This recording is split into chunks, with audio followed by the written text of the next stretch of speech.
ನಡೆದಿರ್ತಕ್ಕಂಥ ಪ್ರಬಲವಾದಂಥ ಸಮುದಾಯ ಲಿಂಗಾಯತ ಸಮುದಾಯ, ಒಕ್ಕಲಿಗ ಸಮುದಾಯದವರು ಈ ಜಾತಿ ಗಣತಿ ಬಗ್ಗೆ ಅಪಸ್ವರವನ್ನು ಎತ್ತಿದ್ದಾರೆ. ಅದು ವೈಜ್ಞಾನಿಕವಾಗಿ ಆಗಲಿ ಅಂತಾರೆ. ವೈಜ್ಞಾನಿಕವಾಗಿ ಆಗಲಿ ಅನ್ನೋದ್ರಾಗ ಏನು ತಪ್ಪಿಲ್ಲ. ನನ್ನ ವಿಚಾರ ಯಾವುದೇ ಒಂದು ವಿಚಾರ ವೈಜ್ಞಾನಿಕವಾಗಿ ಆಗಬೇಕು, ಸೈಂಟಿಫಿಕ್ ವೇದಾಗ ಆಗಬೇಕು. ಅವೈಜ್ಞಾನಿಕವಾಗಿ ಯಾವುದೇ ಕೆಲಸ ಕಾರ್ಯಗಳಾಗಬಾರ್ದು. ಅದು ಅವೈಜ್ಞಾನಿಕ ಇದೆ, ಲೋಪದೋಷಗಳಿದ್ದಾವೆ, ಅದ್ರ ಬಗ್ಗೆ ಚಿಂತನೆ ಮಂಥನ ಮಾಡಬೇಕು. ಮಾಡಿ ಆಮೇಲೆ ಜಾತಿ ಗಣತಿಗೆ ಕೈ ಹಾಕಬೇಕು. ಜಾತಿ ಗಣತಿ ಸರಿಯಾಗಿದ್ದರೆ, if it is correct, if it is on the right way, if it has been done by in a scientific way, we to welcome it. ಈ CM ಅವರು ರಿಲೀಸ್ ಮಾಡಕ್ಕೆ ಹೊರಟಿದ್ದಾರೆ ಸರ್.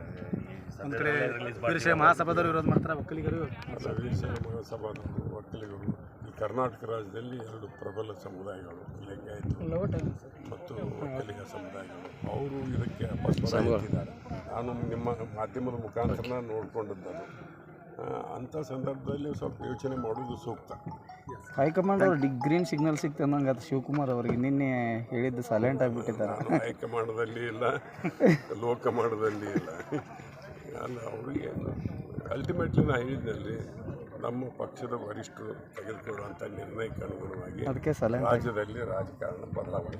ಸರ್, ಈಗ ಬದಲಾವಣೆ ಅಂತೂ ಆಗತ್ತೆ ಸರ್. ಹಂಗಂದ್ರೆ ಅಲ್ಲ, ವರಿಷ್ಠರು ತೆಗೆದುಕೊಂಡ್ರೆ ವರಿಷ್ಠರ ನಿರ್ಣಯವನ್ನು ಅವಲಂಬಿಸಿದೆ. ಅದಕ್ಕೆ ಸೈಲೆಂಟ್ ಆಗಿದ್ದಾರೆ DK ಶಿವಕುಮಾರ್ ಅವರು. ವರಿಷ್ಠರ ನಿರ್ಣಯ ಅವಲಂಬಿಸಿದೆ. ಇಲ್ಲಿ ಈಗ ನಾನು ಬಾಗಲಕೋಟೆಯಾಗಿ ನಾನು ಮುಖ್ಯಮಂತ್ರಿ ಆಗಕ್ಕೆ ಸಾಧ್ಯದ.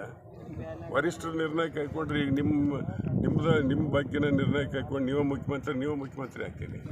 ಅದಕ್ಕೆ ಸಹಮತನೂ ಬೇಕಾಗತ್ತೆ.